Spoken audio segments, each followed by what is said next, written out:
네, 성찬에 대한 이제 정의, 그 다음에 그 성찬을 잘못 사용했을 때의 엄중한 경고, 미사는 우상 숭배다, 아주 가증스러운 것이다.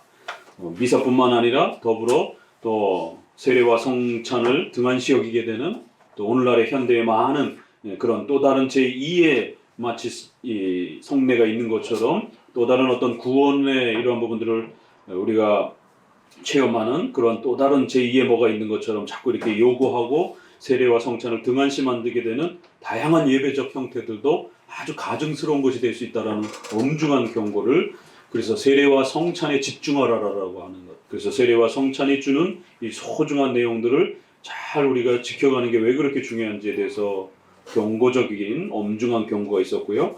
그리고 나서 그러면 우리가 합법적인 성경적인 성찬은 어떻게 진행돼야 되느냐라고 했을 때 적어도 4가지, 그래서 반드시 성찬 제정의 말씀, 성경의 그러한 성찬과 관련된 말씀을 읽어주고 성찬이 무슨 의미인지를 설명해주는 말씀을 소개하는 자리. 두 번째는 반드시 성별기도, 그래서 떡과 포도주를 거룩하게 성별하는, 구별하는 그러한 성별기도. 세 번째는 떡과 포도주 2개를 모두 그렇게 떼어줘야 된다는 것, 떼어주고 나눠진다는 것. 왜냐하면 카톨릭은 떡만 주기 때문에 이제 이런 구절들이 들어오는 거예요. 그리고 합법적으로 목사인, 남자 목사인 합법적 그러한 또 목회자에 의해서 집행돼야 된다. 그래서 4가지 정도가 핵심 내용이 있습니다. 이제 나머지 내용들은 요 기본 내용을 조금 더 이렇게 추가하는 것이에요. 그래서 로마 카톨릭의 화채설, 루터파의 공제설, 그 다음에 제세례파의 또 찌빙글리 쪽의 상징설, 이제 이런 부분들을 조금씩 더 그들의 성찬과 우리의 성찬의 영적 임재설과의 성찬의 차이가 무엇인지에 대해서 한 번 더 조금 더 구체적으로 설명을 하고 있고, 마지막에 가서 그럼 우리의 영적 임재설이란 구체적으로 어떤 중요한 또 의미인가를 마지막으로 정리해 갑니다. 그래서 오늘은 이제 성찬을 전부 맞춰 보도록 합니다. 5항에는 그 문장 하나하나를 잘 읽어 가셔야 된다고 그랬어요. 정하신 용도를 위해서 바르게 성별된 이 성례의 외적 요소들은 하나님이, 예수님이 정하셨다, 이런 표현. 그 다음에 그 용도와 목적이 있다라는 것이에요. 세례와 성찬은 반드시 예수님이 의도하신 목적과 용도가 있다라는 거예요. 그 용도를 위해서 일정한 그 성경적 질서를 가지고 성별하라는 것이에요. 구별하라는 것입니다. 그리고는 거기에 외적 요소들을 또 그렇게 성별하는 순서가 있는 것이에요. 그러니까 이런 문장 하나에도 아주 중요한 겁니다. 세례와 성찬은 예수님이 정해주신 것이다라는 것. 인간이 만들고 이렇게 필요에 의해서 만들어진 그런 게 아니다라는 겁니다. 이것은 예수님이 정하신 것이다라는 것. 또 은혜의 수단으로서 우리 성도들에게 신앙의 이러한 성화의 풍성함들을 계속 공급하기 위한 그러한 용도와 목적으로 만들어주신 것이다라는 거예요. 그러기 위해서는 반드시 성경에서 가르치신 만큼 그 외적인 요소인 떡과 포도주를 성별하는 그러한 또 예식을 잘 갖춰야 된다는 겁니다. 그러면 참으로, 그러나 오직 성례전적으로 주님과 관계를 갖게 됩니다. 주님과 만나고 연합하는 은혜를 누리게 됩니다. 자, 성례전적으로 요거를 빼고 문장을 읽어보세요. 예수님이 정하신 겁니다. 우리에게 은혜의 수단으로서 목적을 가지고 성도들이 연약할 때마다 이걸 통해서 은혜를 공급하시기 위한 목적이 있습니다. 그렇기 때문에 성경에서 약속한 외적인 요소들인 떡과 포도주를 성경의 약속을 따라 잘 성별해서 그렇게 사용하기만 하면 거기엔 참으로, 진짜로 그리스도와 만나는 놀라운 은혜와 역사가 있다는 것이죠. 그러니까 이 문장 하나가 성찬에 대한 어마어마한 표현입니다. 그러니까 자꾸 제세례파나 찌빙글리 쪽에서는 성찬에 아무것도 없다라고, 그 성찬 뭐하러 하느냐라고, 그러니까 자꾸 은사 체험이라든가 신비 체험이라든가 이런 어떤 뜨거운 어떤 체험을 요구하는, 그러니까 제세례파는 처음부터 그렇게 한 겁니다. 그래서 로마 카톨릭의 모든 걸 거부하고 정반대쪽으로 넘어간 거기 때문에 외적인 그런 질서, 형식, 뭐 교회적 이런 조직 이런 거 다 거부해버린 거예요. 그리고 오직 그냥 내적인 뜨거움만, 카톨릭은 외적인 형식만 강조를 한 거고 제세례파는 내적인 자기 자신의 마음에 뜨거움이 없는데 그게 무슨 신앙이냐 이러면서 강렬한 자기 마음의 뜨거움이 그게 신앙의 본질이다 이제 이렇게. 그래서 뜨겁지 않는 사람들은 신앙이 없는 사람처럼 취급하는 거예요. 그러니까 유아세례 문제와 관련해서 유아들은 뜨겁지를 못하잖아요. 아직 배우지를 못했으니까. 그러니까 유아세례를 거부하면서 뜨거움이 없는 사람들이 신자가 아니다라고. 그러니까 멀쩡한 기독교 집안에 부모 자식 집안에 원수 지간을 만들어놨어요. 부모는 천국 백성인데 자식은 지옥 백성인 거예요. 이게 이만큼 처참한 일이 어디 있습니까 세상에. 이게 무슨 뭐 돈을 물려줍니까? 가업을 물려주는 게 중요한 겁니까?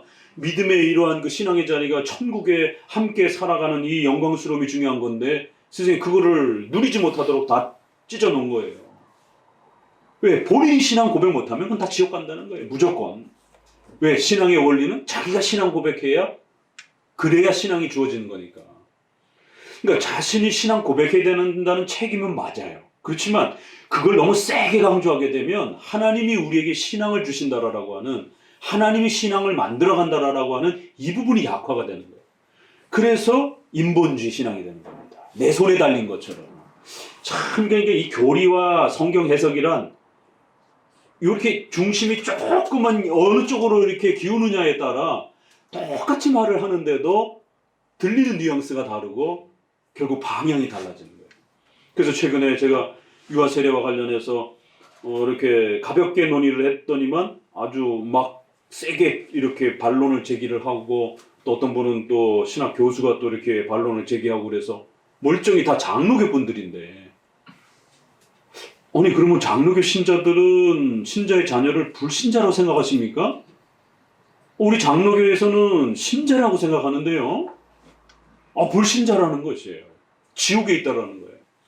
그래서 제가 깜짝 놀라서 그건 제세례파의 견해입니다. 아닙니다. 우린 제세례파가 아닙니다. 유아세례 다 인정합니다. 제세례파는 유아세례 자체를 인정 안 하잖아요. 유아세례 인정합니다. 그렇지만 지옥에 있는 겁니다. 그럼 유아세례 뭐하러 받아요 그러면? 어차피 지옥에 있는데. 성찬 세례 아무것도 아닌데 지옥에 어차피 있는데 뭐하러 유아세례를 받아요 그럼? 그러니까 말은 다 말을 해도 이게 결론이 어떻게 맺어지느냐를 우리가 성경 해석을 잘 이렇게 쫓아가야 되는 거예요. 그래서 앞부분에서는 다 이야기하는 것 같은데 끝에 가서 거부하고 끝에 가서 부정하는 이런 경우들이 허다합니다. 그래서 고린도서에 있는 것처럼 목회자는 그 말을 가지고 장난치면서 아주 광명의 천사처럼 훌륭한 목회자처럼 참된 목회자인 것처럼 이렇게 다가오지만 결국 그 말의 끝에는 그리스도를 부정하는 이런 결론에 이를 수도 있다는 겁니다. 그래서 사탄이 예수님 믿지 마 이런 건 아주 초보적인 수단인 거고 아주 고급 수단은 목회자를 망가뜨려서 칭의론을 아주 이상하게 이렇게 비틀어내는 아주 그럴듯한데 전통적인 우리 기독교 칭의론하고 달라요. 그런 문제가 있는 겁니다. 그래서 이번에 유아세례와 관련된 이런 부분에서도 그러면 뭐하러 유아세례를 받아요? 결론적으로 유아세례가 아무 의미가 없고 유아세례를 집행을 해도 여전히 지옥에 있는 거라면 유아세례를 그건 표시인데 구원 받는다라고 하는 그 엄청 어른도 그렇고 애도 그렇고 세례라는 그 자체는 죄사함 받고 구원받았다라고 하는 그 표시인데 그럼 뭐하러 주냔 말이에요. 어차피 지옥에 있는 애를 왜 구원의 표시를 주냔 말이에요. 그러니까 이제 이 중간쯤에 있는 분들이 그거는 아직 없지만 장차 줄 수도 있는 표시다 이렇게 표현해요. 말을 또 꼬는 거예요. 그 약속이란 은혜 언약의 표효 인호가 인침이 세례와 성찬인데 그건 약속은 그건 그냥 말 그대로 외형적 약속이라는 거예요. 내용이 없는. 그래서 이게 회중파의 존 오웬도 그렇고 회중파분들이 약속과 언약을 구별해서 이야기를 합니다. 이런 건 일반 목회자들도 잘 구별 못 해냅니다. 신학자들이 그런 걸 찾아내줘야 되는 거예요. 그래서 히브리서 10장에 구약의 사람들이 증거는 받았지만 약속을 받지 못했다. 이게 묘한 표현을 하잖아요. 왜 그러냐면 그게 예수 그리스도께서 오시기 전과 후의 차이가 있기 때문에 그런 거예요. 그렇다고 해서 구약에 예수님이 없었다 이러면 큰일 나는 겁니다. 예수님과 성령 하나님이 존재하지 않던 시절이 어디 있습니까? 오순절에 성령 하나님이 오셨다라고 했을 때 오순절파가 왜 자꾸 문제가 되느냐면 오순절 때 성령이 그때 처음 오신 것처럼 자꾸 이렇게 얘기를 하는 거예요. 영원 세계 속에서 창조 때에서 지금까지 성령 하나님이 안 계신 적이 어디 있어요? 예수님이 안 계신 적이 어디 있어요? 그러니까 삼위일체 하나님은 영원한 신이란 말이에요. 안 계신 적이 없단 말이에요. 영원히 계실 것이고. 그러니까 이런 기본 개념을 생각하게 되면 구약에 예수님이 없었다? 구약에 성령님이 안 계셨다? 이렇게 이해하면 안 되는 거예요. 그래서 그럼 왜 신약에서 예수님이 오셨다? 또 성령이 오셨다, 보내신다, 이런 표현들은 어떤 의도 속에서 하는지를 문맥을 잘 봐야 되는 겁니다. 그래서 예수님이 육체로 계신 적이 구약에는 없었기 때문에 예수님이 육체로 오신 거예요. 성령 하나님께서 구약에는 한 백성에게만 그렇게 제한해서 하나님의 은혜를 베풀어 준 겁니다. 그러나 신약에는 전 세계에 흩어져 있는 하나님의 백성들에게 그 은혜를 폭발적으로 복음을 펼쳐내겠다는 거예요. 그런 차원에서는 구약에는 없었는 거예요. 그건 신약 이후로만 펼쳐지는 엄청난 그런 복음의 확장이니까. 그건 성령 하나님의 외적인 그러한 역사의 풍요로움에 구약과 신약의 차이가 있는 겁니다. 성경이 기록되던 때와 기록되지 않은 때의 차이가 있는 것처럼.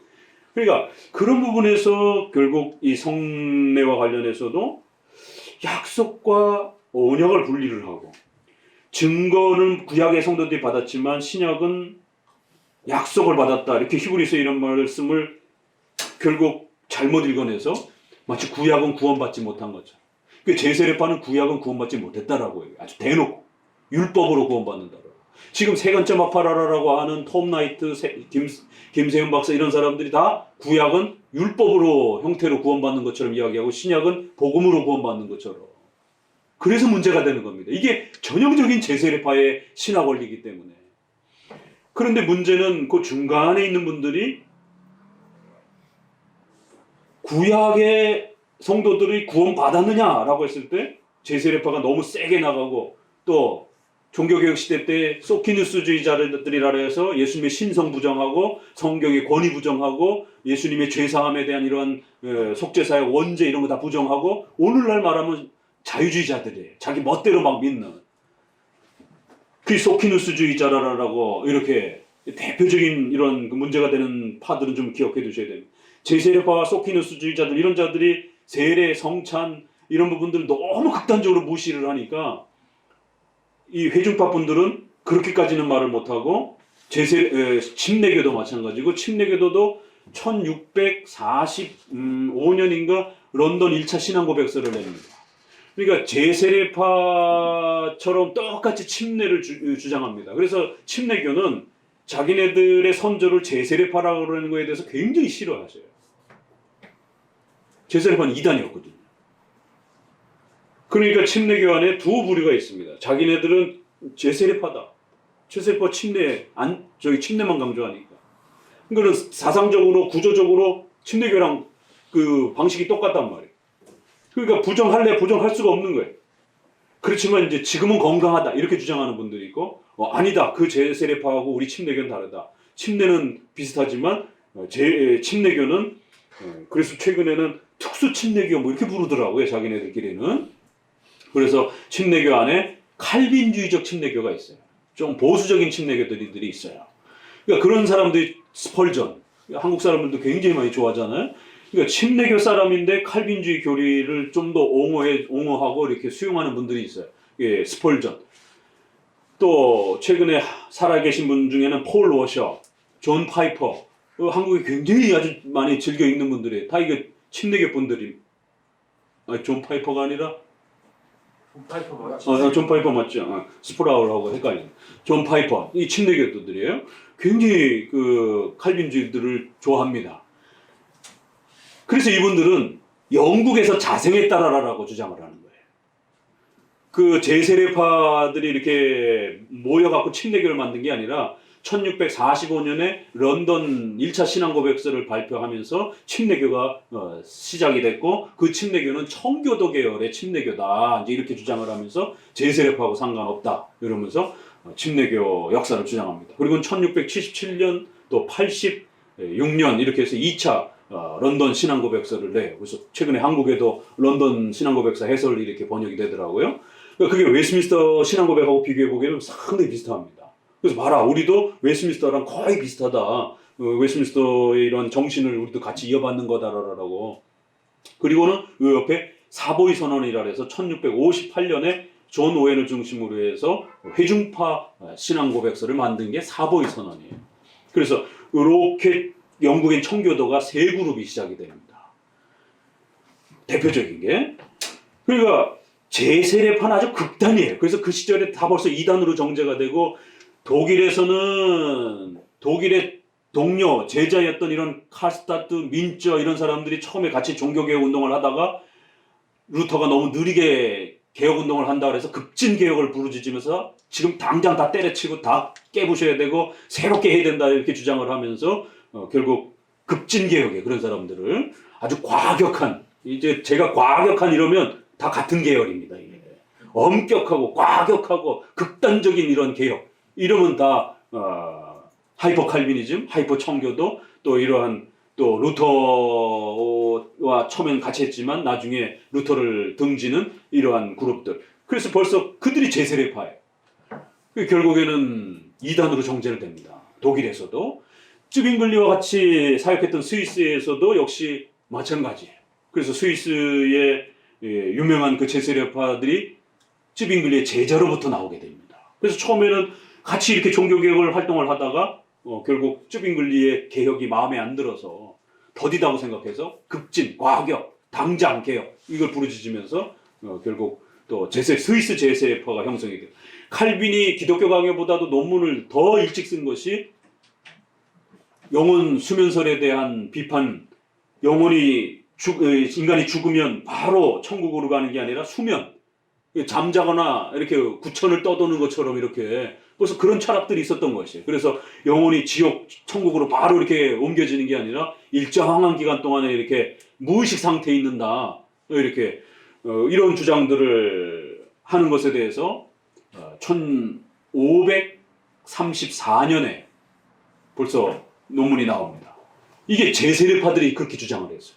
그러니까 제세례파에 대한 그 비판들이 벌써 제네바 쪽에서도 이렇게 소개되어져 나오고, 그러니까 유럽 일대 전체가 제세례파는 이단으로 거의 정제가 됩니다.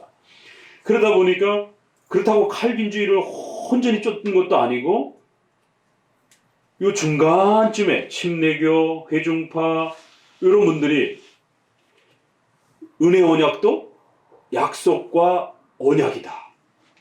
그래서 구약은 약속을 가지고 있지만 언약은 못 갖고 있다. 이런 식의.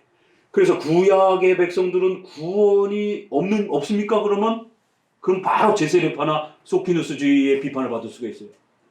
그러니까 구약에도 구원이 있다라고 얘기를 해요. 그러나 신약만큼 있는 건 아니다.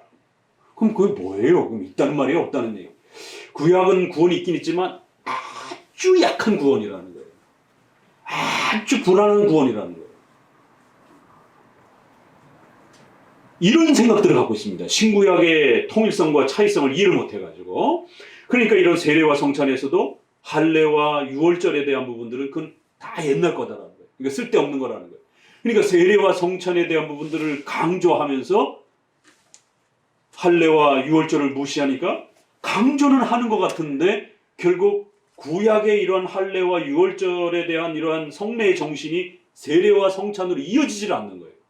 이게 교묘한 겁니다. 이런 부분들이. 그러니까 성도들은 이런 것까지 구별을 못하니까 세례와 성찬 다 강조하네. 회중파에서도 유아세례 다 강조하네. 또 회중파에서도 성찬론 다 강조를 하네. 그런데 갑자기 또 뜨거운 제2의 능력 체험, 세례를 뛰어넘는 더 강한 어떤 은사 체험이 있어야 된다. 이러니까 성도들이 당황하는 거예요. 세례 성찬 다 인정을 하면서 뭔가 그 다음 것 더 세례와 성찬보다 더 능력 있는 뭐가 있다라고 자꾸 주장을 하니까 결국 이분들은 다 말은 하긴 하는데 결국 세례와 성찬도 장로교가 말하는 방식하고 다르고 유아 세례도 그래서 인정을 하기는 하는데 걔네들은 지옥에 있다라고 이렇게 얘기를 하고 그러니까 중간쯤에서 짬뽕이 되는 거예요. 완전히 이쪽 극단과 장로교 입장을 적절히 이렇게 섞어가지고 좀 더 이쪽으로 장로교 쪽이 아니라 그러다 보니까 최근에 이런 책들을 많이 성도들이 읽게 되면 유아세례 인정해요. 근데 유아세례는 우리 장로교처럼 구원받은 감격스러움을 자녀들하고 누리고 그 부모가 감격스럽게 유아세례 받는 그 장면에서 그 아이들의 구원의 그 엄청난 초대를 기뻐하면서 함께 눈물을 흘리고 즐거워하는 이런 감격스러움이 아니라 언젠간 받겠지. 이런 식으로 생각하고 받는다라는 거예요. 그래서 부모가 똑바로 못하면 또 아이가 똑바로 못하면 그 약속은 그냥 멀리 날아간다라는 거죠. 그러니까 이게 유아세를 인정하는 것도 아니고 안 인정하는 것도 아니고 그게 이제 이런 부분에서 그러면은 장로교는 유아세례 받으면은 그러면은 뭐 다 그러면 택한 백성이고 천국 가느냐? 이 유아세례 받은 애들 중에서도 불신자로 살아가는 이런 경우도 얼마나 많습니까? 교회 안 나오고. 그럼 로마 카톨릭처럼 그렇게 말하는 겁니까? 그러니까 성찬도 유아세례도 은혜 언약도 우리가 세게 말을 하니까 로마 카톨릭처럼 자꾸 보이는 겁니다. 성찬에서도 우리는 뭐가 자꾸 있다라고 얘기를 하잖아요. 그리스도와 만난다라고 얘기를 하잖아요. 그러니까 이쪽 상징론에서 보게 되면 이 루터파나 칼빈 개혁파나 로마 카톨릭이나 다 같이 보이는 겁니다. 쟤네들은 자꾸 성찬에 뭐가 있다라고 저렇게 강조를 해. 그렇게 되다 보면 떡과 포도주라고 하는 이런 물질을 우상숭배하는 거 아니야? 쟤네들은 이런 식의 오해를 가는 거예요. 우리 유아세례도 역시 마찬가지로 그런 식으로 카톨릭이 유아세례를 주면서 구원받았다라고 이렇게 하니까 마치 장로교의 이런 강한 유아세례론이 마치 로마 카톨릭인 것처럼 로마 카톨릭은 사제가 세례를 유아세례를 주면서 거기서 사제가 구원을 주는 것처럼 이렇게 구원을 주는 수단으로 사용한단 말이에요. 그러나 우리는 유아세례는 외적인 표시예요. 이미 신자의 자녀로 태어나게 되면 하나님의 자녀예요. 백성으로서 그 은혜 언약의 혜택을 받으면서 그렇게 태어나는 겁니다. 그러니까 세례까지도 주라는 거예요.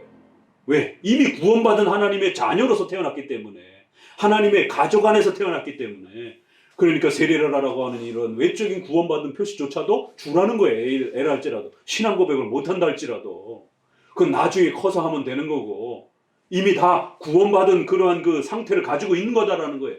그러니까 외적인 세례조차도 주라는 거예요. 그러니까 제세례파가 기겁을 하는 겁니다. 아니 자기 입으로 신앙 고백도 못한 사람이 어떻게 구원받았다라고 말할 수 있느냐. 저 장로교는 이상하다라고. 그러니까 이제 이 회중파가 중간에서 이러지도 못하고 저러지도 못하고 장로교처럼 세게 말하자니 좀 찜찜하고 그렇다고 제세례파처럼 또 말하자니 당대 이단으로 막 정죄를 받는 그런 분위기다 보니까 또 그렇게 말은 못하겠고 이런 분위기입니다. 그래서 이러한 그 문장을 잘 정리를 하고 성경을 본다는 게 성경 해석 방향이 틀어지는 거예요, 서로. 그래서 참 이게 성경 해석이라는 게 이렇게 달라질 수 있는 거구나.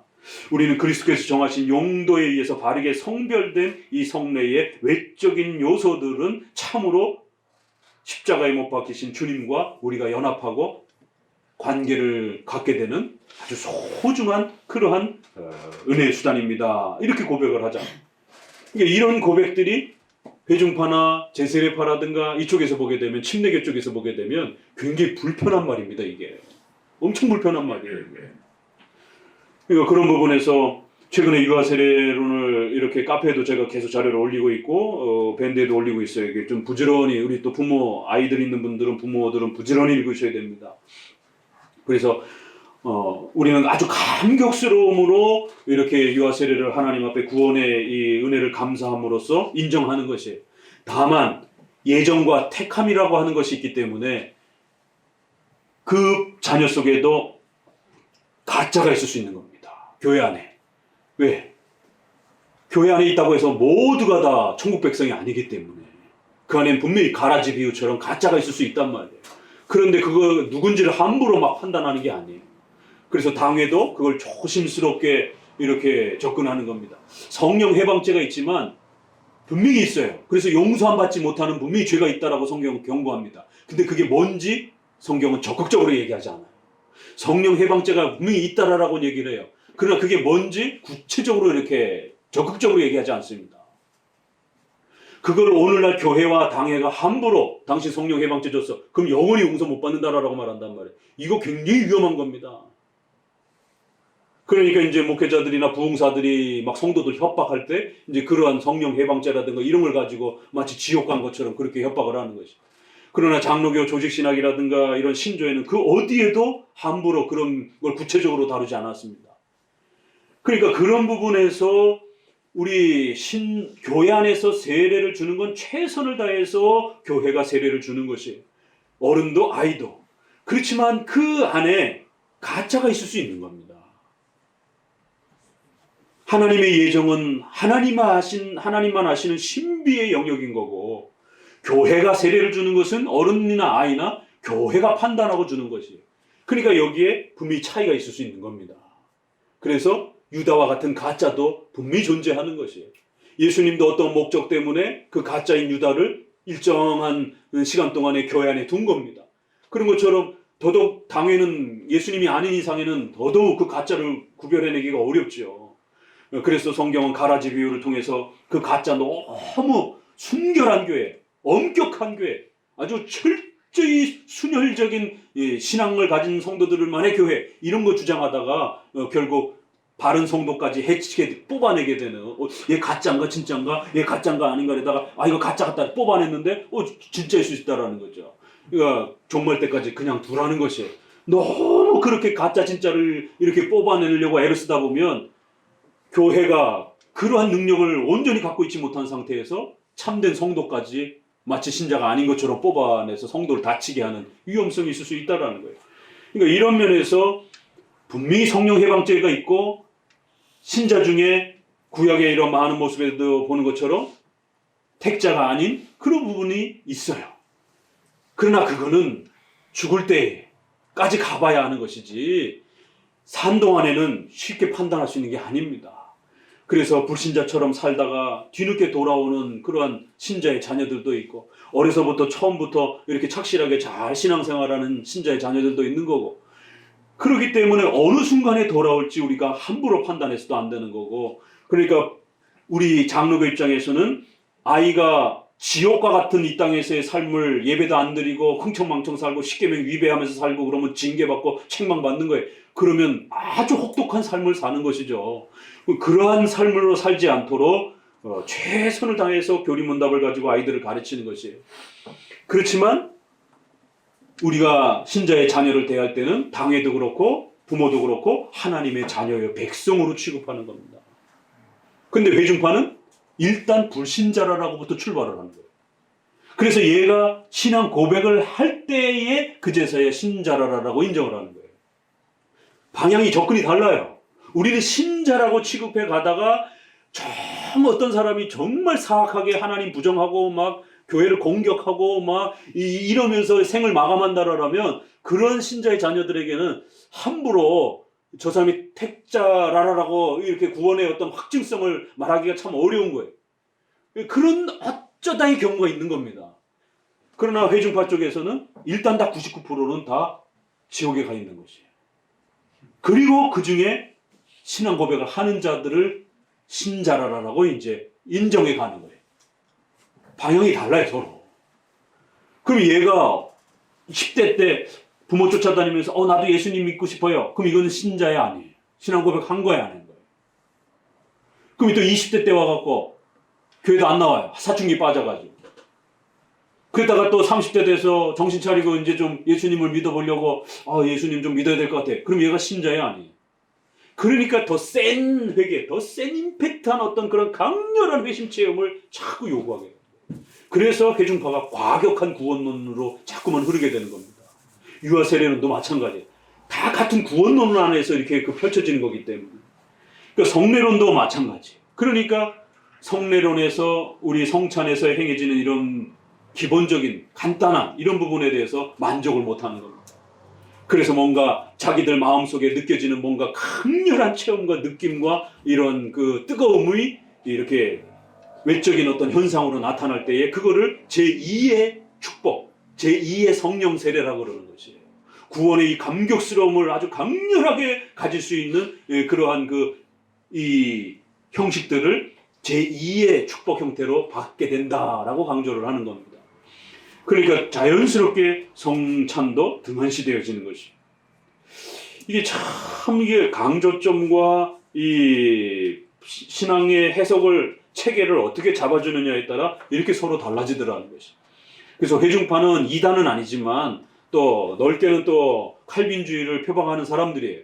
침례교 안에 이렇게 스펄전처럼 칼빈주의를 좋아하는 분들이 있어요. 그러니까 그런 분들은 상당히 소중하고 감사하죠. 장로교 교리를 좋아해 주니까. 그러나 장로교 교도들은 아니에요. 평생 장로교로 들어오진 않았어요.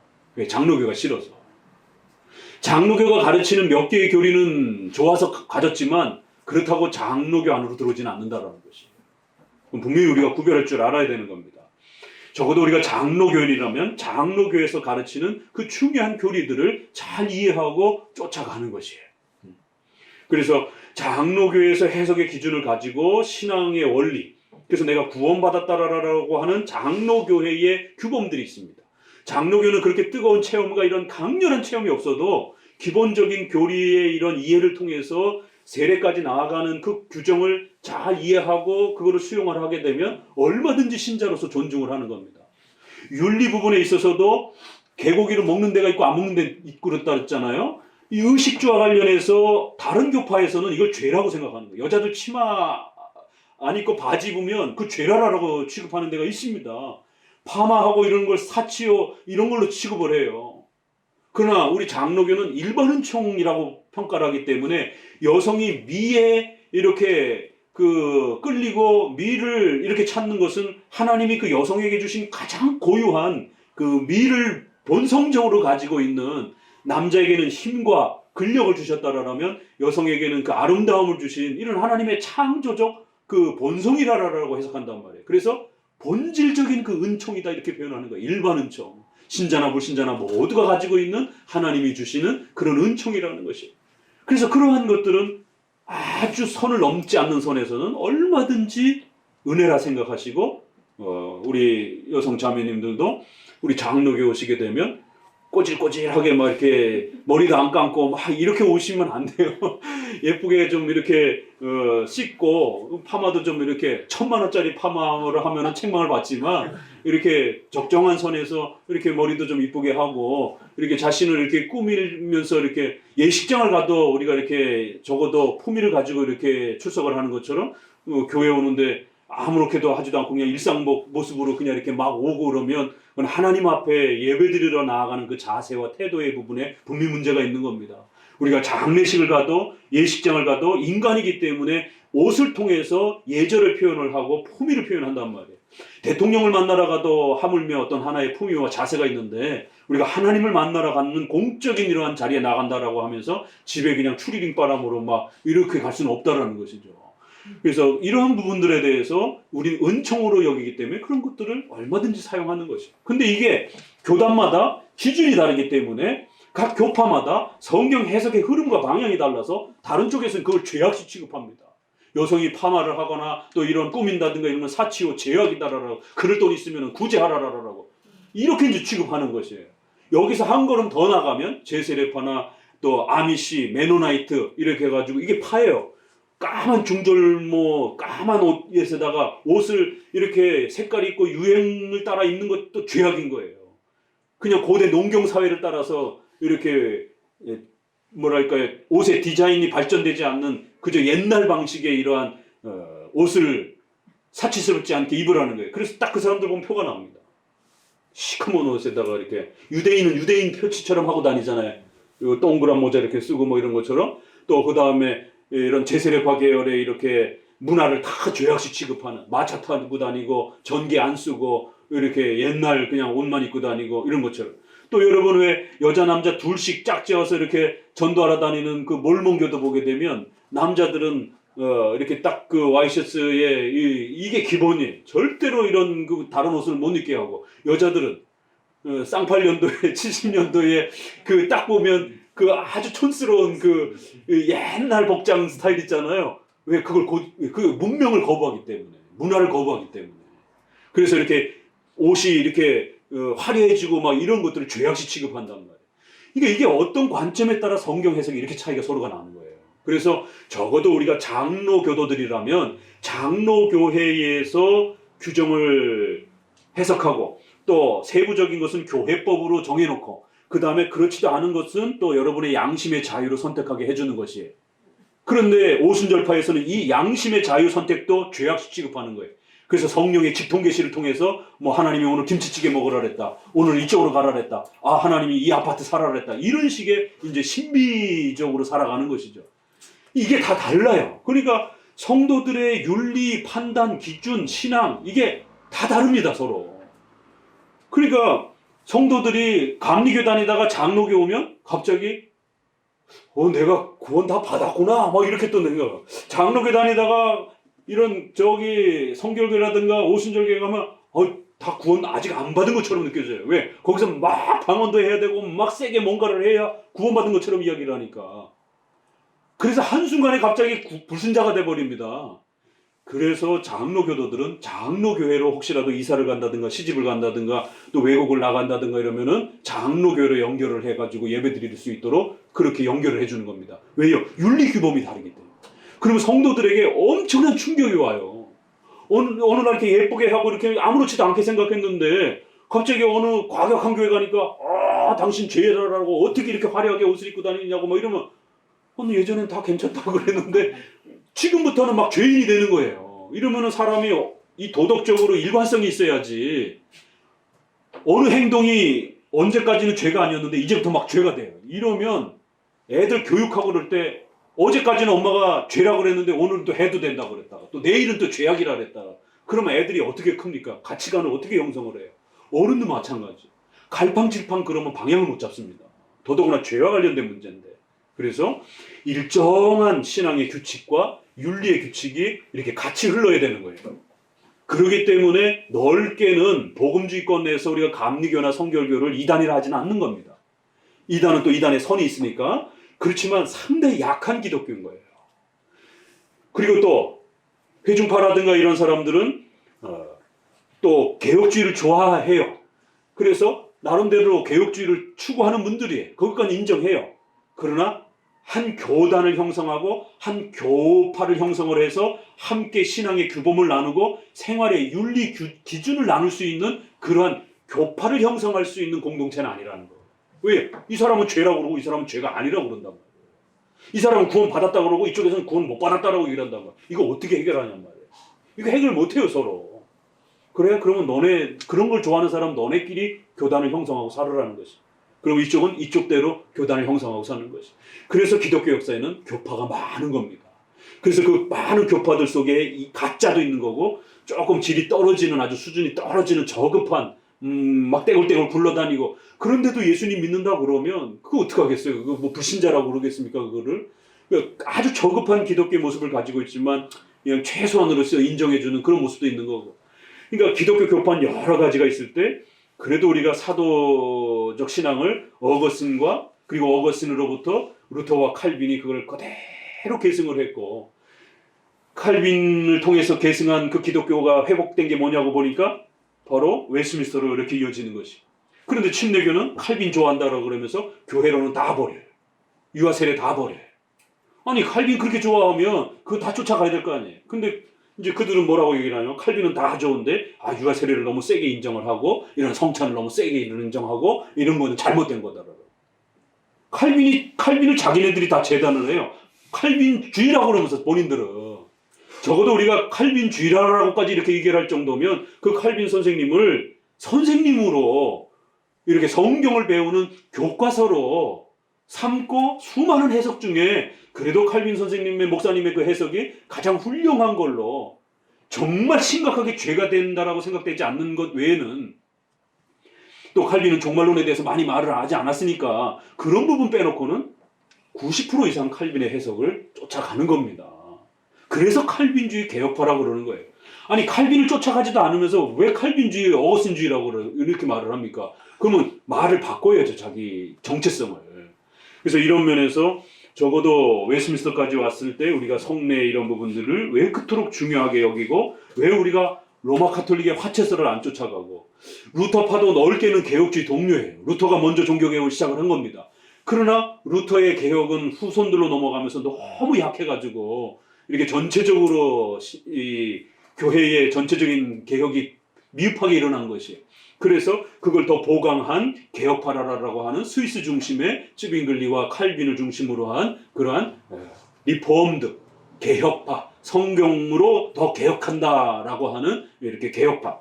그래서 프로테스탄트 로마 카톨릭을 향하여 저항했다라고 하는 그런 면에서는 루터파나 우리나 다 개혁, 이제 프로테스탄트가 개혁, 저항하다라는 저항자 이런 뜻이에요. 그러니까 개신교를 프로테스탄트라고 이렇게 영어로 부르는 것은 한글로 번역하면 개신교 정도가 되는 겁니다. 그러면 로마 카톨릭과 다르다라는 거예요. 그러니까 그런 면에서는 루터파도 프로테스탄트예요.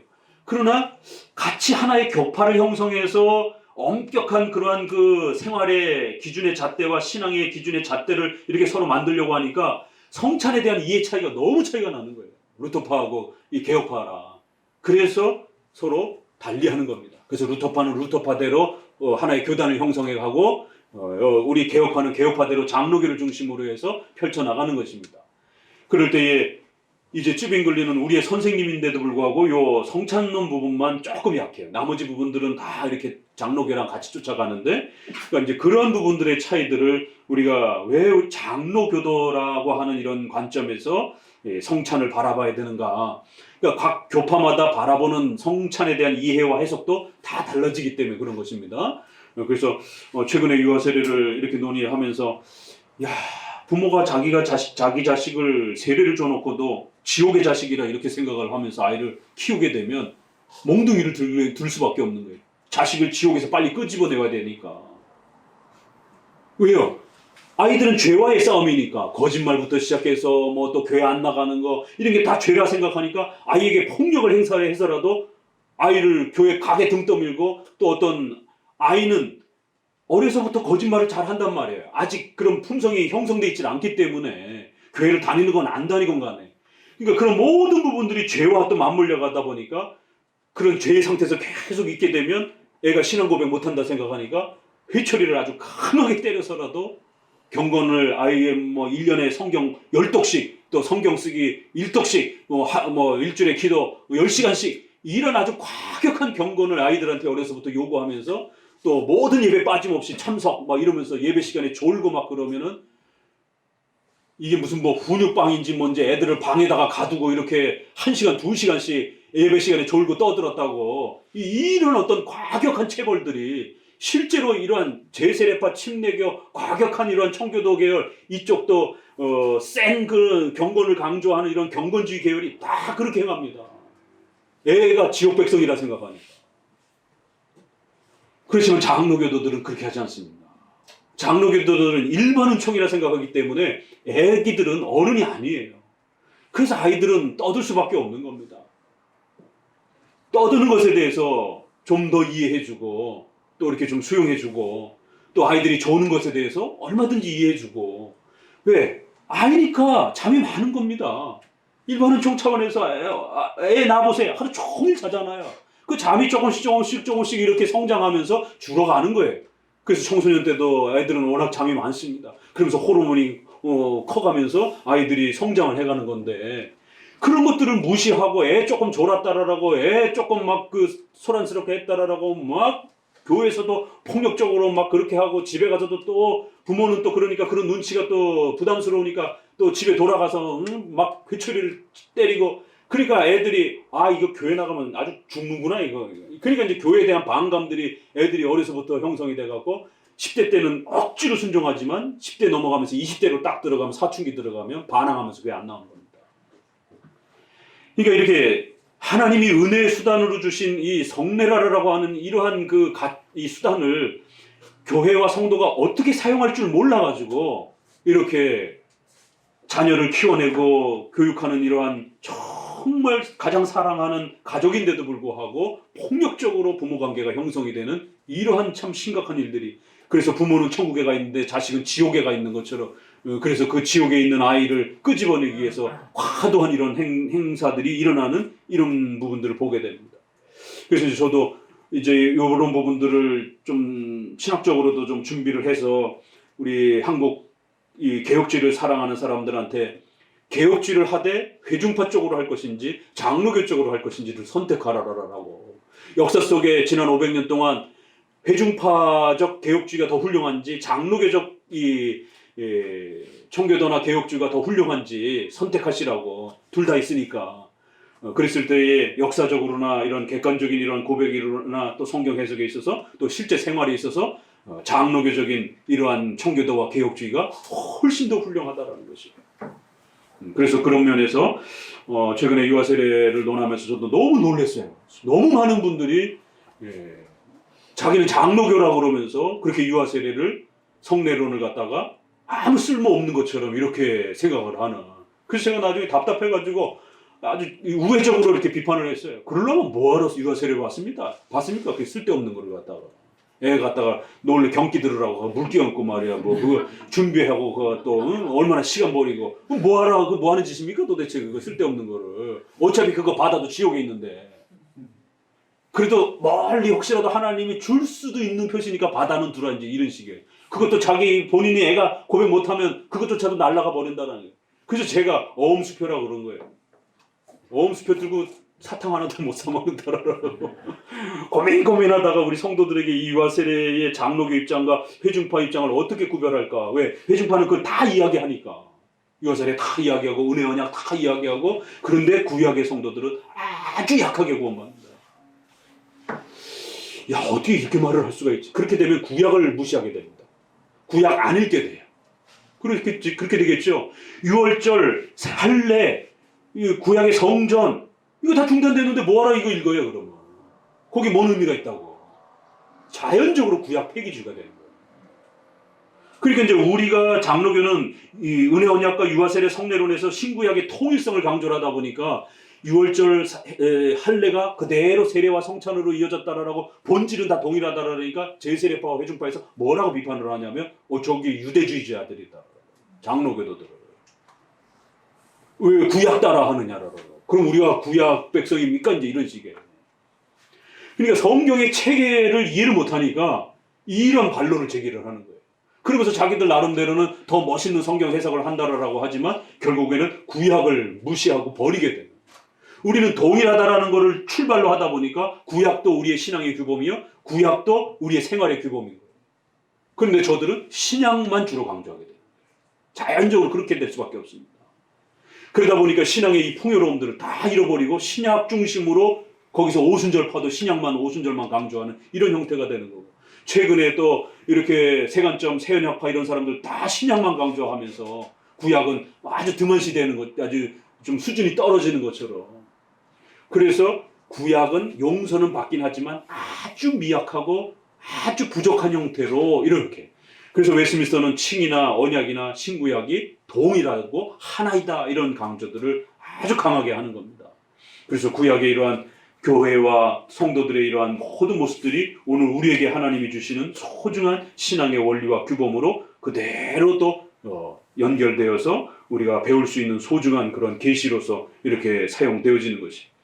자, 그래서 유아 세례 그 부분들 좀 풍성하게 좀 많이 읽어놓고요. 그래서 이번에 많이 논의를 해놨어요. 그래서 자료들도 좀 많이 이렇게 찾아다가 놓고 그러다가 찾다 보니까 합신에 계신 저랑 같이 이렇게 공부했던 이남규 교수님이 얇은 책으로, 요만한 책이에요. 겁먹지 마시고 100페이지도 안 되는 게 손 미니 핸드북이니까 꼭 그 가정마다 하나씩 사서 읽고 우리 젊은 사람들은 숙제도 좀 하세요. 그래갖고 감상문을 좀 이렇게 하나씩 좀 이렇게 적어보세요. 자꾸 써버릇해야 이렇게 오래 기억이 남습니다. 그래서 장로교인들이 세상에 유아 세례를 회중파나 침례교나 제세례파처럼 유아 세례를 이해하고 있는 거예요.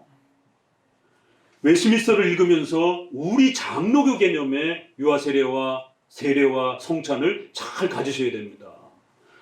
그런 부분에 대해서 이렇게 우리가 좀 토론하고 이랬으면 좋겠는데 코로나 때문에 그렇지 못하다 보니까 인터넷을 통해서라도 그렇게 좀 참여를 합시다. 이렇게 해서 그 남겨진 분들은 적고 다른 분들은 이렇게 가정에서 또 한번 쭉 읽어보세요. 그래갖고 언약이라는 게 무엇인지, 또 그게 유아 세례랑 어떻게 연결이 되어지는지, 그래서 내 자녀가 유아 세례를 받았다라는 게 뭔지, 또 우리 청년들은 결혼을 해서 앞으로 아이를 낳게 되면 내가 그 아이를 유아 세례 가운데로 초대한다는 게 무엇인지, 이런 부분들에 대해서 장로교도로서 적어도 성례에 대한 자세와 태도를 어떻게 갖추고 살아가야 되는 것인지를 잘 정립하셔야 됩니다.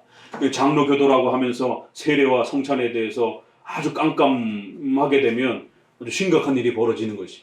이게 은혜의 수단인데 이걸 사용할 줄 모르다 보니까 결국 다른 방식으로 자꾸 은혜를 찾게 되는 거예요. 왜? 인간은 갈급하니까 결국 그 갈급함을 채울 도리가 없잖아요. 그러니까 이상한 쪽 신비주의나 이런 의사체험주의로 결국 채워갈 수밖에 없는 것이. 자, 그래서 성례전적으로만 이렇게 표현을 했어요. 중간 문장에. 그러면 이렇게 엄청난 이 표현을 성례전적으로 접근하는 것이다. 왜요? 여기에는 로마 카톨릭처럼 물질을 신성화시켜가지고 먹는 그런 오해도 있고, 또 이쪽은 아예 상징인 것처럼 아예 쓸데없는 것처럼 취급하는 이런 사람들도 있기 때문에 적어도 우리 장로교 입장에서는 성례전적으로 이 놀라운 일이 일어난다라는 것을 기억하라는 것이에요.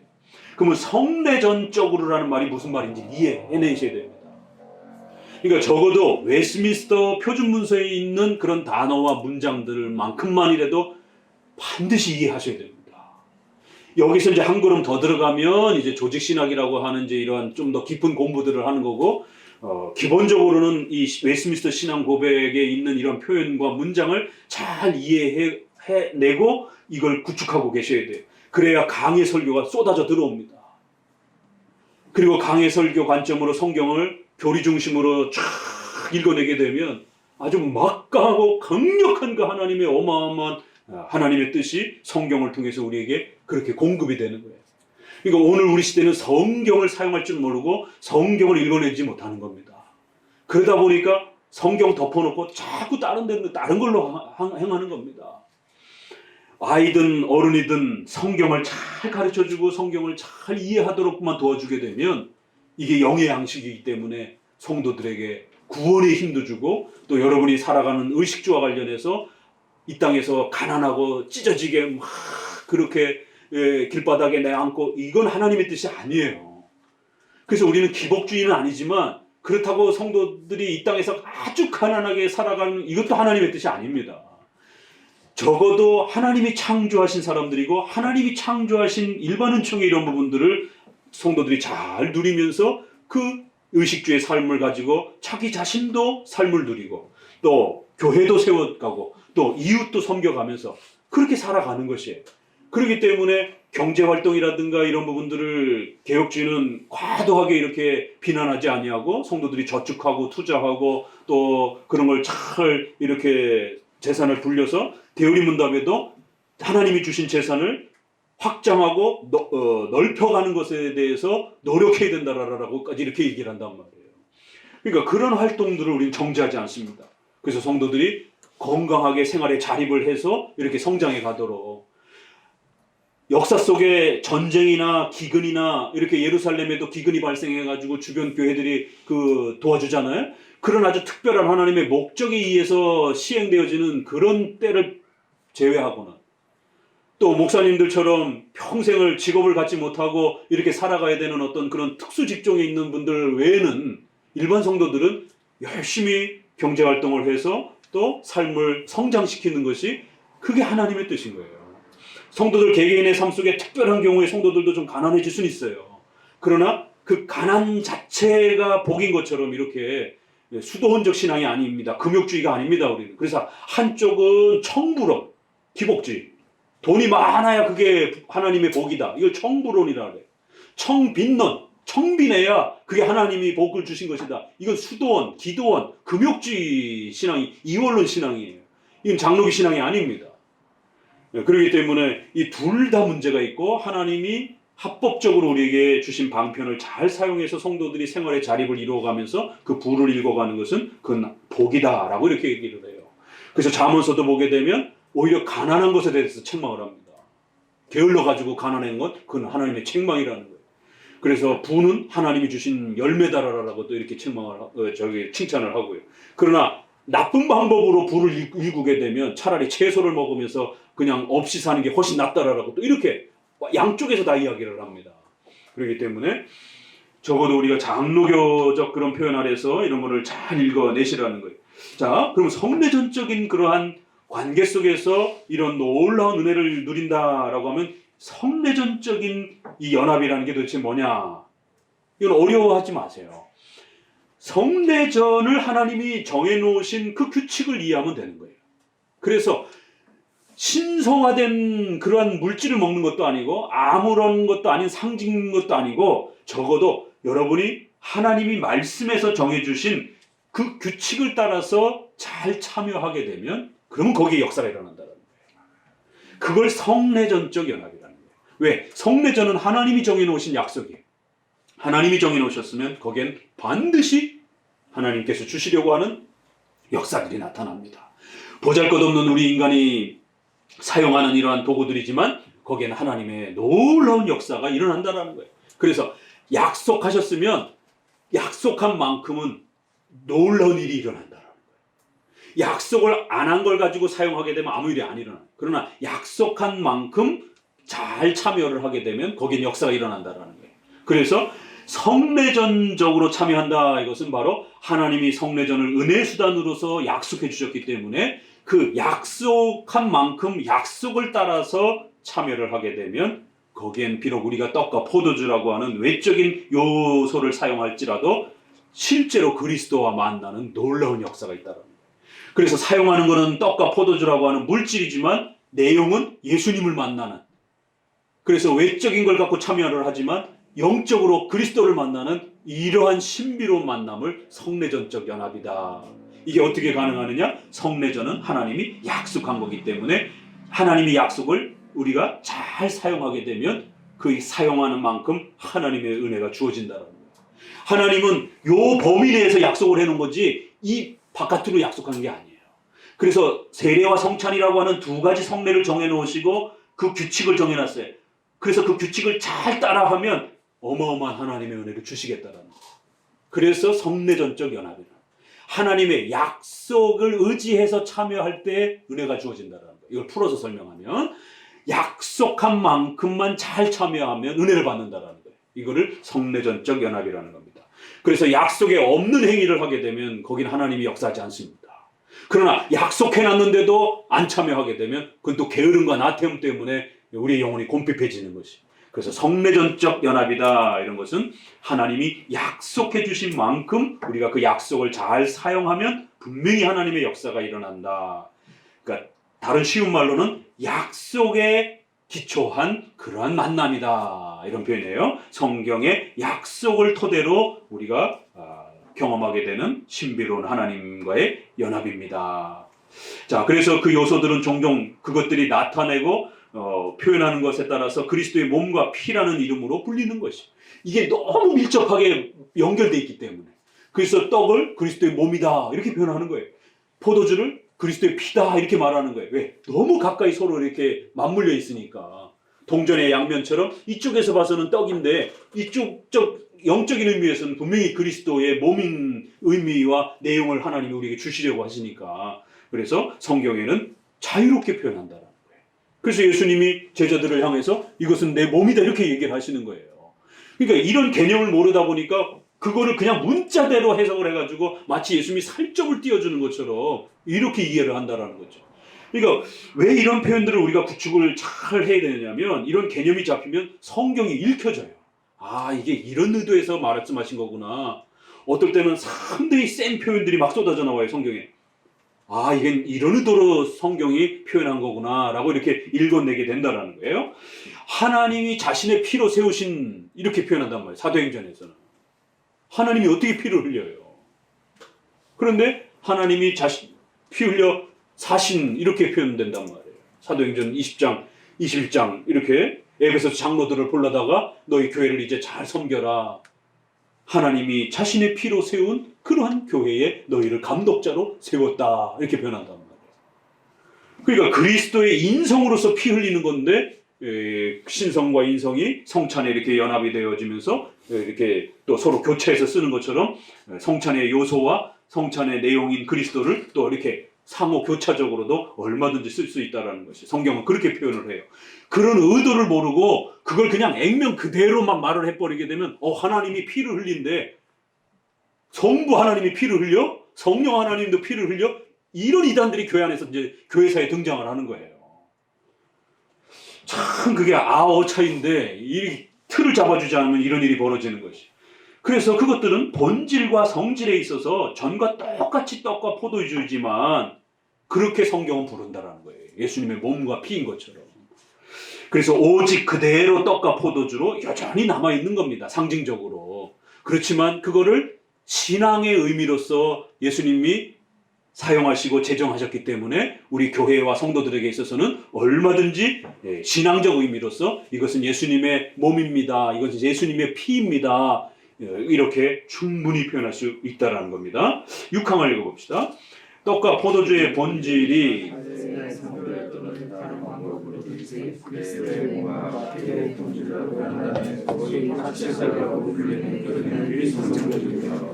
상식과 이성에도 모순된다. 그것은 성례의 성질을 뒤엎고 과거나 현재에 있어서도 여러 가지 미신과 엄청난 우상숭배의 원인이다. 2항에서 했던 이야기가 다시 한번 좀 더 구체적으로, 그래서 떡과 포도주의 본질, DNA, 오늘날로 말하자면 DNA가 사제가 기도함으로 인해서 그게 예수님의 DNA로 바뀐다라는 거예요. 이게 상상할 수 없는 그런 참 웃기는 이야기죠.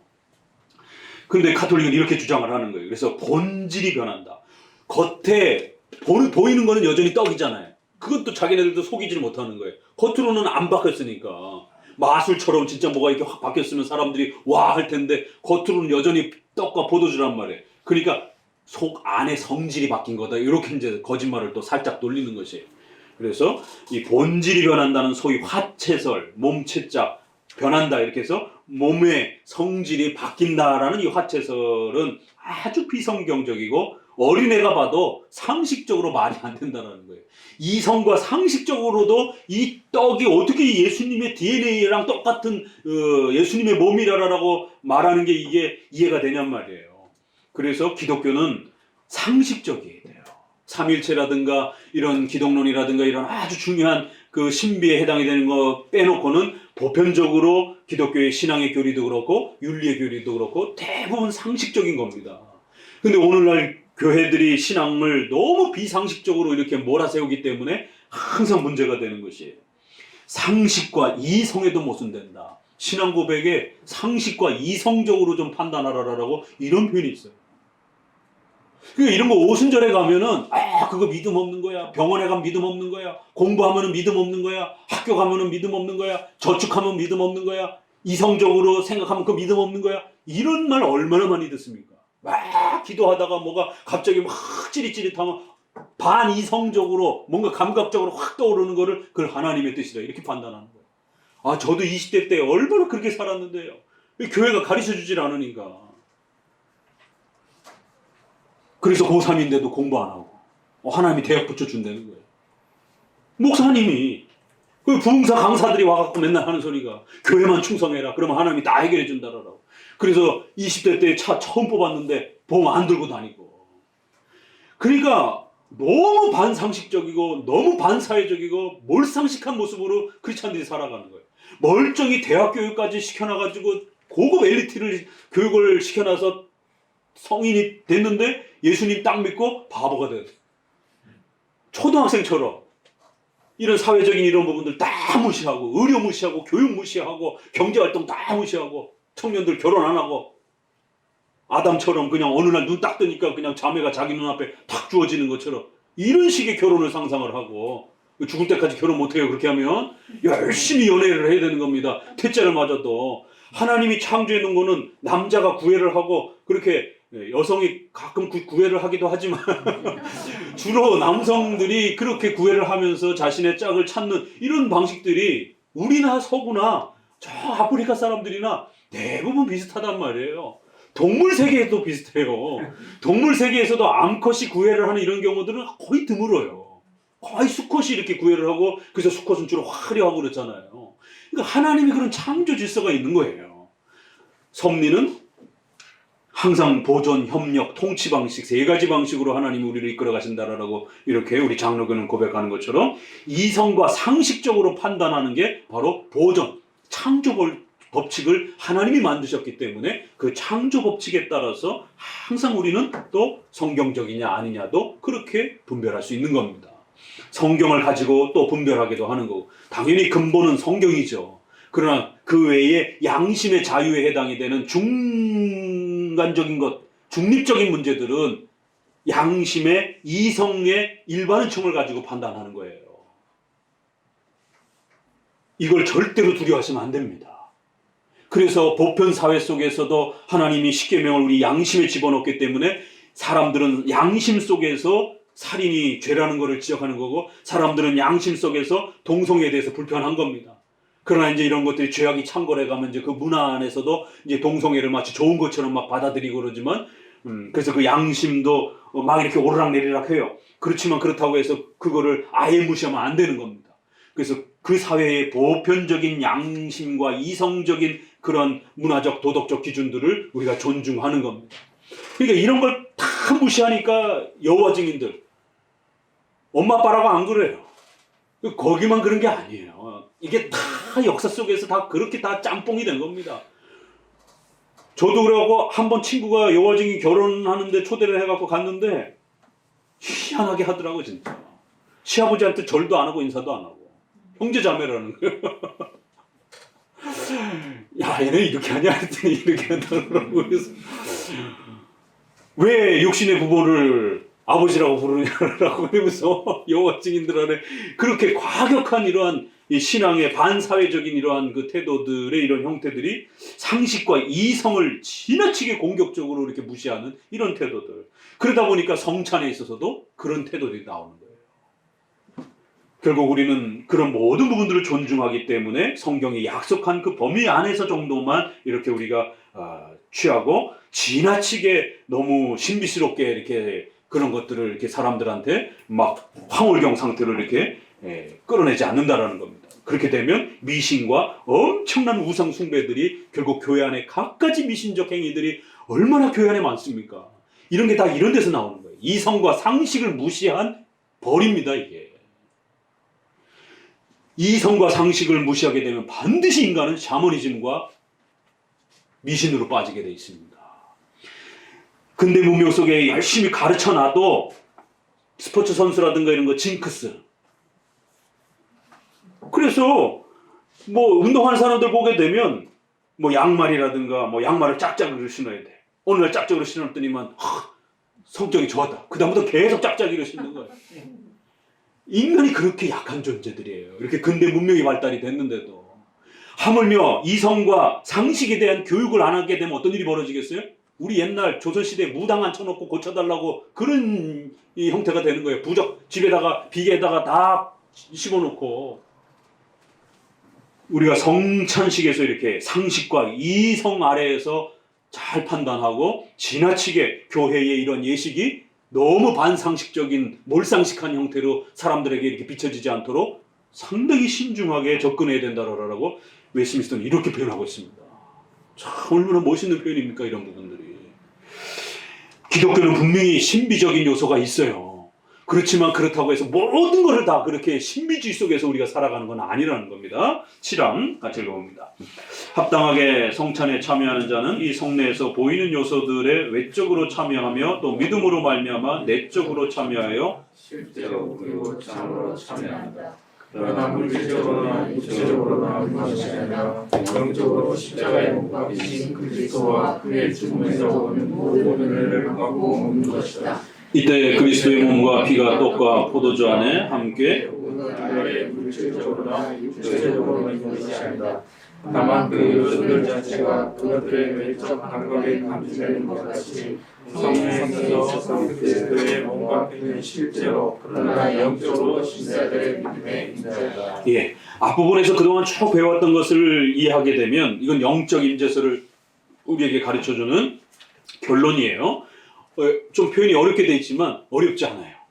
자, 첫 시간에 이야기했던 거 기억하시면 됩니다. 여기에 실제로, 참으로, 영적으로 요 세 단어가 우리 영적 임재설의 핵심입니다. 진짜로, 참으로, 영적으로. 저쪽에서는 물질적으로, 육체적으로 자꾸 참여하는 것처럼 이렇게 이야기를 한다라는 거예요. 여기에 이제 뭐 상징은 사실 이제 논쟁이 덜 되는 거죠. 여기는 아예 들어오지를 않으니까. 루터파, 로마 가톨릭, 우리 장로교가 논쟁을 하게 될 때 우리는 영적 임재설을 실제로, 참으로 이 성찬에서 그리스도를 만나는 것을 강조하는 거예요. 그러나 그렇다고 해서 물질을 막 예수님의 살인 것처럼 물질적으로 육체적으로 먹는 상상을 하면 안 돼요. 반드시 믿음으로 성령의 인도하심을 따라 그렇게 영적으로 참여를 하는 거예요. 요게 구별이 되는 겁니다. 그래서 성찬에 바르게 참여하려면 분명히 외적인 요소는 외적으로 참여하며 떡과 포도주는 분명히 외적인 상징적 그러한 도구들이라는 거예요.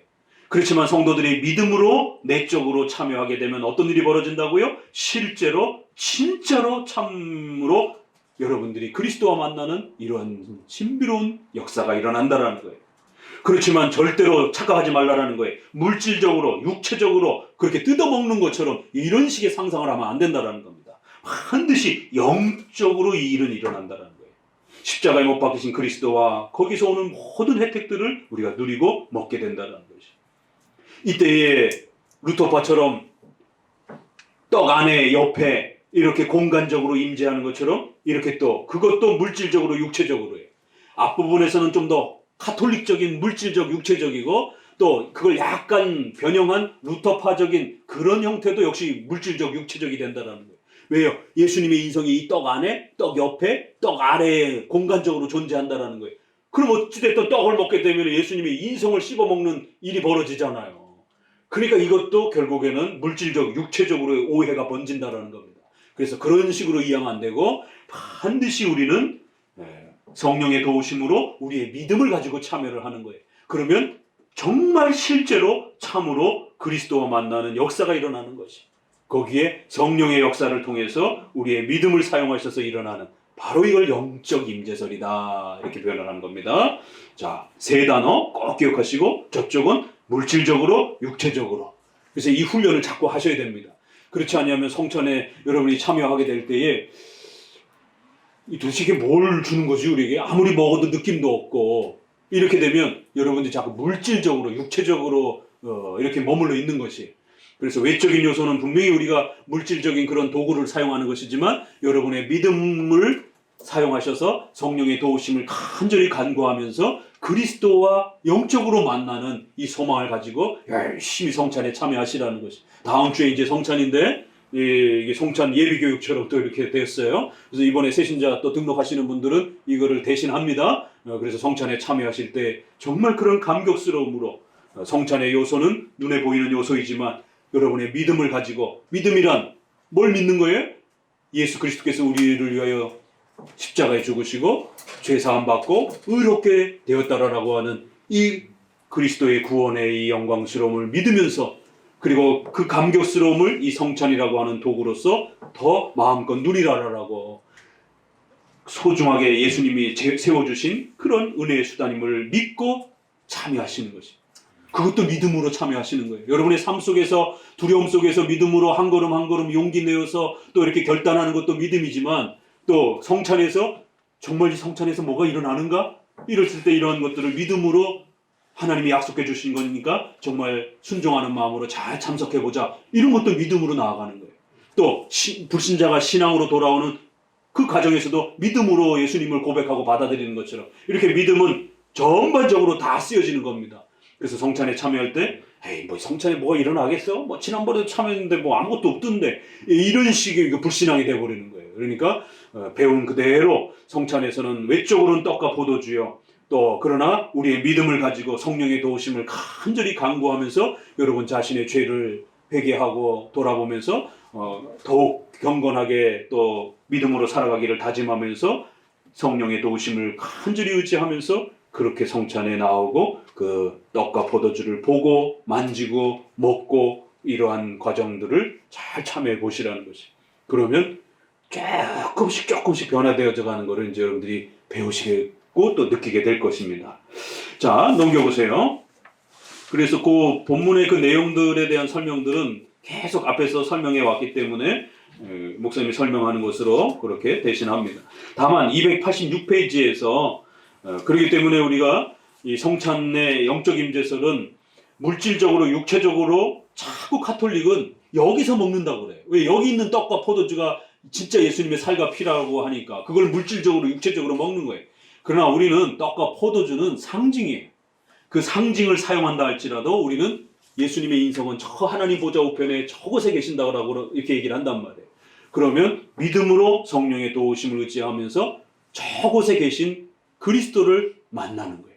그래서 영적 임재설에서는 여기서 그리스도를 만나는 게 아니라 저기서 그리스도를 만난다라고 하는 이런 교리적 가르침을 가르쳐내는 거예요. 요거 정도만 읽어봅시다. 제네바 교리문답의 354문에 이런 걸 가르치는 겁니다.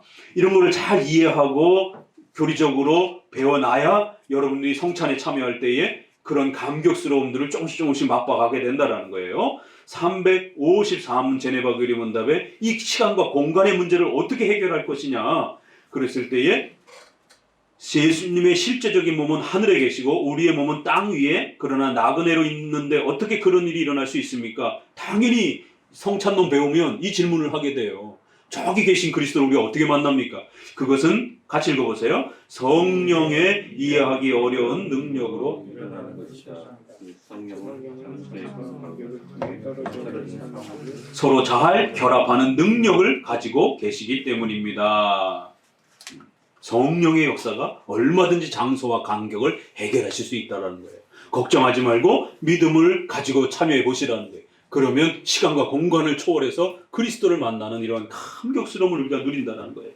355문에 그러면 조금 더 나아가서 그렇기 때문에 우리는 마음을 높여 하늘로 향해 가도록 해야 합니다. 즉 그곳에는 예수 그리스도께서 아버지의 영광 중에 거하고 계시기 때문입니다. 그리고 우리는 바로 그곳으로부터 우리의 구원을 기다리고 있는 것입니다. 그렇기 때문에 우리는 썩어 없어질 물질적인 빵과 포도주에서 그리스도를 찾아서는 안 되는 것입니다.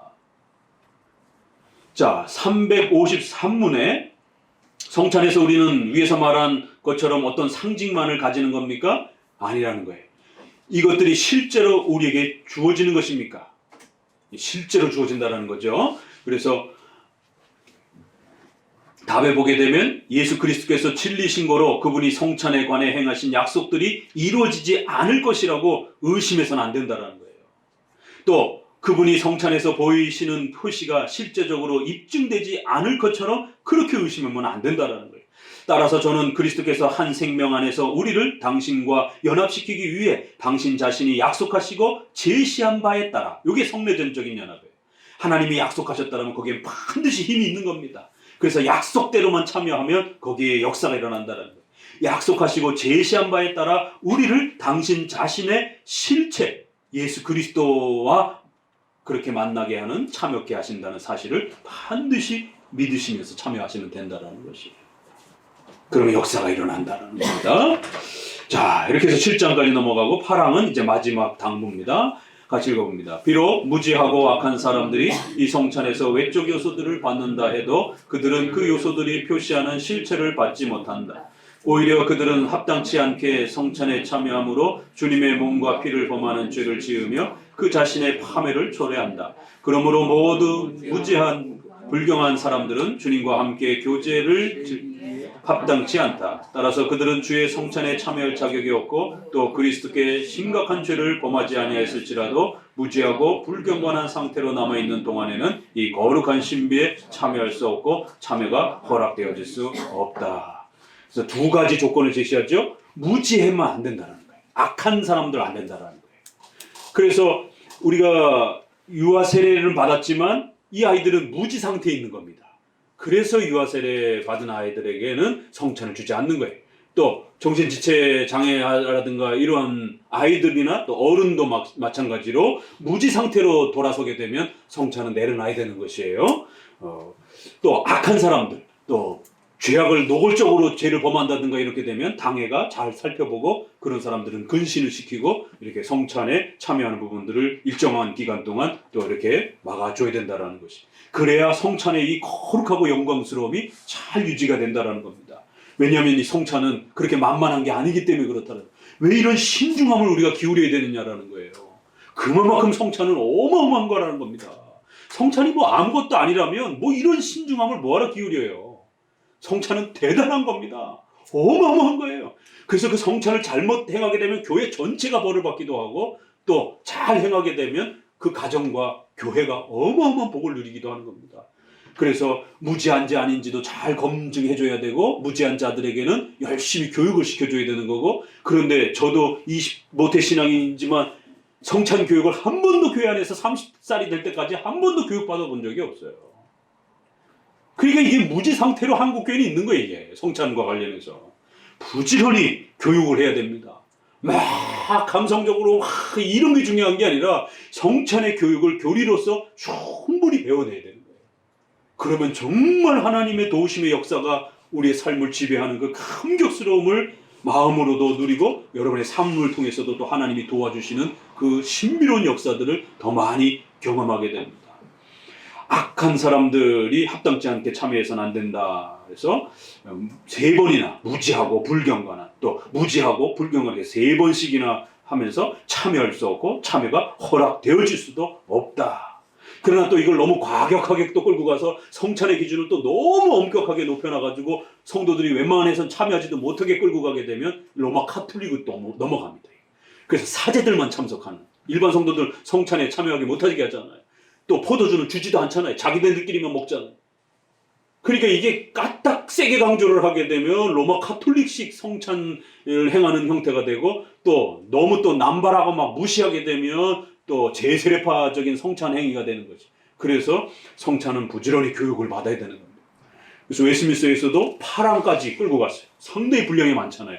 웬만해서는 보통 5항, 6항에서 끝나는데 8항까지 문장을 구성해서 성례가 얼마나 소중한 것인지 또 여러분 스스로도 성례 공부를 얼마나 열심히 해야 되는지 그래서 적어도 성찬 주간이 이제 한 주간 정도 선언이 되면 집에서 소요리 문답, 대요리 문답, 웨스트민스터 신앙고백서 찾아가면서 가족들이 계신 분들은 가족들하고 소리내서 이렇게 읽어보고 자녀들이 있으면 조금 설명해주고 이러면서 적어도 한 달에 한 번씩은 자녀들에게 성찬 구절들을 읽어주고 성찬은 이런 의미다. 그러니까 잘 준비해서 참여할 수 있는 자녀들에게는 참여를 독려하고 아직 참여하지 못하는 아이들에게는 또 교육으로서 또 이렇게 부지런히 준비해 가셔야 됩니다.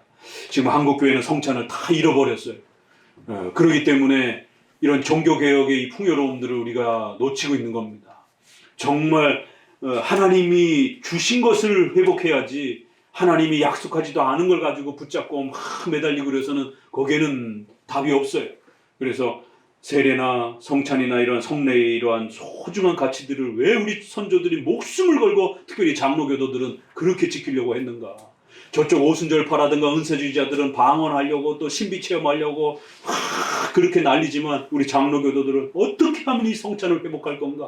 그래서 성도들을 앉혀놓고 성찬 교육 또 하고 그래서 성찬에 심각한 위배가 되는 사람들은 신방을 통해 가지고 삶을 점검해주고 또 성찬에 참여하지 못하도록 근신을 또 이렇게 행하기도 하고 그래서 이게 30장에 이제 권징으로 넘어가는 겁니다.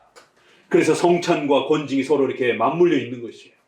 그래서 성도들이 성찬에 참여하기를 독려하고 또 성찬에 참여하지 못하는 권징을 받았을 때 아주 얼마나 이게 심각한 것인지에 대해서 크게 반성할 줄 알고 그러한 이 서로의 상호작용을 통해서 성도들이 성장해 가는 것이에요. 다 큰 어른을 뭘로 야단을 치겠어요.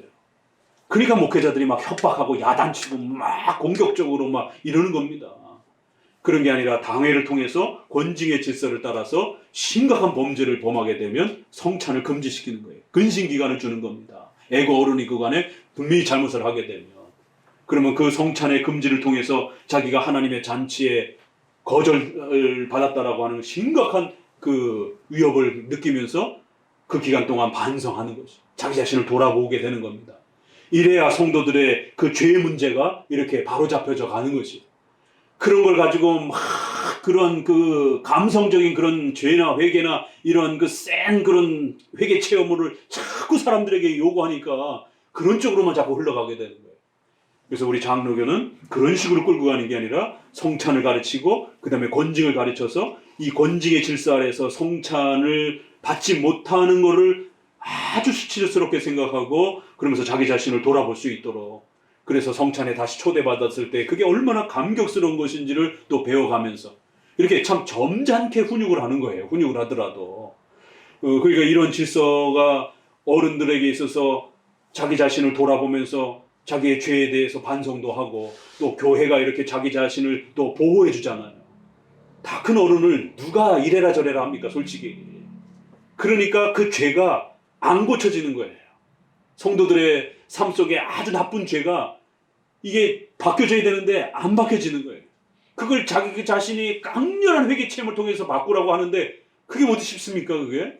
그러나 우리 장로교는 이렇게 정기적인 성찬의 과정들을 통해서 끊임없이 그 죄에 대해서 돌아보고 반성하고, 또 교회가 이렇게 함께 해주는 이런 성찬의 질서 안에서 그런 부분들을 같이 또 보호받으면서 이렇게 성장해가는 이런 과정들을, 그래서 교회가 어머니처럼 성도들을 보호한다라는 게 바로 이런 차원입니다. 개별적으로 다 네가 알아서 회개하고 네가 알아서 성장해, 이런 게 아니라는 것이죠. 자, 그래서 오늘은 이제 성찬의 모든 부분을 끝내면서 성례까지 그동안 다뤘던 한 달 가까이 다뤘던 모든 부분들을 끝냈습니다. 이제 이번 계기를 통해서 성찬의 이 소중함을 장로교도들이 왜 이렇게 열심히 지켜가는지를 잘 이해하시고 평생토록 성찬의 이러한 신자로서 살아가는 것을 아주 감격스럽게 여기시면서 또 그렇게 살아가시기를 바랍니다.